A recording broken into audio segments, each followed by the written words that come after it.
Hi all, welcome back. ഞാനിന്ന് വന്നിരിക്കുന്നത് ഞാനിപ്പോൾ ഇട്ടിരിക്കുന്ന ഈ ഡ്രസ്സിനെ പറ്റി സംസാരിക്കാനാണ്. പിന്നെ നിങ്ങൾക്കൊരു ഡിസൈനർ ടിപ്പ് തരാൻ വേണ്ടിയിട്ടാണ്. ഇപ്പൊ ഞാൻ ഇട്ടേക്കുന്നത് ഒരു എ ലൈൻ ഫ്രോക്കാണ്.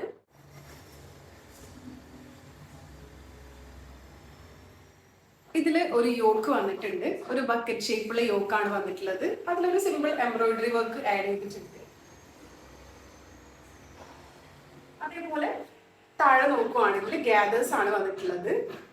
നിങ്ങളിപ്പോൾ ഒരു എക്സ്ട്രാ സ്മോൾ സൈസ് അല്ലെങ്കിൽ ഒരു പ്ലസ് സൈസിലുള്ള ആളാണെങ്കിൽ കൂടെ ട്രൈ ചെയ്ത് നോക്കാവുന്ന ഒരു പാറ്റേൺ ആണിത്. എന്തുകൊണ്ടാണെന്ന് വെച്ച് കഴിഞ്ഞാൽ ഇതിലിവിടെ യോ പോർഷനിലായിട്ടുള്ള ഗ്യാദേഴ്സ് കണ്ടില്ലേ, ഈ ഗ്യാദേഴ്സ് നിങ്ങൾക്ക് കുറച്ച് വയറൊക്കെ ഉള്ള ആളാണെങ്കിൽ കൂടെ ആ ഒരു വയർ കവറപ്പായി പോകും ഈ ഗ്യാദേഴ്സ് ഇവിടെ യോക്കിൽ കൊടുക്കുവാണെങ്കിൽ. അതേപോലെ നമ്മൾ മെയിൻ ആയിട്ട് വരുന്ന ഈ ബക്കറ്റ് ഷേപ്പുള്ള യോക്ക് കൊടുക്കുവാണെങ്കിൽ നിങ്ങൾക്കിപ്പോൾ ഓവർ ബസ്റ്റ് ഒക്കെ ഉള്ള ആൾക്കാരാണെങ്കിൽ നമ്മളിപ്പോൾ മെയിൻ അട്രാക്ഷൻ പോകുന്നത് ഈ യോക്കിലേക്കാണ്. അപ്പോൾ നമ്മുടെ ബസ്റ്റ് ഒന്ന് കംപ്രസ് ചെയ്ത് കാണിക്കാൻ വേണ്ടിയിട്ടും ഈ പാറ്റേൺ ഒരു അടിപൊളി പാറ്റേൺ ആണ്. അപ്പോൾ നിങ്ങൾ ഇപ്പോഴും നോർമൽ കുർത്തീസ് അല്ലെങ്കിൽ എ ലൈൻ കുർത്തീസ് ഒക്കെ യൂസ് ചെയ്യുന്ന ആളാണെങ്കിൽ ഡിഫറെൻ്റ് ഒരു പാറ്റേൺ ട്രൈ ചെയ്യണമെന്ന് നിങ്ങൾക്ക് ഉണ്ടെങ്കിൽ നിങ്ങൾക്ക് ധൈര്യമായിട്ട് ട്രൈ ചെയ്യാവുന്ന ഒരു പാറ്റേൺ ആണിത്.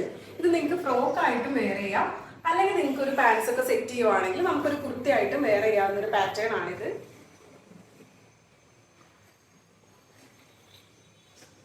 എല്ലാവരും ഈ ഒരു പാറ്റേൺ ട്രൈ ചെയ്ത് നോക്കണം. ഇങ്ങനത്തെ കുഞ്ഞു കുഞ്ഞു ടിപ്സുമായിട്ട് ഞാൻ വീണ്ടും വരുന്നതായിരിക്കും. അപ്പോൾ ഓക്കെ, ബൈ.